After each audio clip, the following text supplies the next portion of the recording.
आधी ना हे कंपाऊंड नव्हतं बरं का, हे कंपाऊंड नव्हतं, इथनं अशा जाळ्या लावलेल्या राहायच्या आणि आम्ही या साईडने जाळ्यांनी वाकून बिकून माहिती आहे 2दा ड्रेस फाटलेला, एकदा बॅग अडकून गेली. असं का राहतं? युनिव्हर्सल आहे का? म्हणजे मला नाही युनिव्हर्सल असेल की जेव्हा एखादी बॅच किंवा असं म्हणजे माझ्यासोबत झालेलं आहे की मी शाळा सोडली आणि शाळा एकदम चेंज होऊन गेली, त्याच्यानंतर मी कॉलेज सोडलं आणि कॉलेजने खूप अपडेट आणलं आणि तुम्हाला आता मी कॅन्टीन दाखवतो. आम्ही जेव्हा इथं कॉलेजला होतो तेव्हा ही कॅन्टीन एवढीच कॅन्टीन होती आणि आज बघा केवढी मोठी कॅन्टीन होऊन गेलेली. डायरेक्ट त्या तिकडं डबे खायला इकडं डबे खायला एवढीच होती, बसायला जागा नव्हती. आम्ही बसून एक कॉफी सर.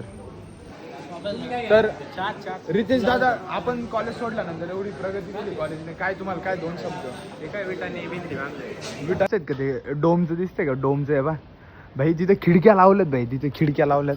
आम्ही जेव्हा होतो तेव्हा डायरेक्ट पेपर उडून जायची तिथनं, डायरेक्ट पेपर उडून जायचे डायरेक्ट आमच्या डेस्कवरनं दुसऱ्या डेस्कवर. भाई आम्ही गेल्यानंतर एवढी प्रगती केली ना कॉलेजने. अजून तुम्हाला थोडीफार प्रगती दाखवतो, थांबा थोडं.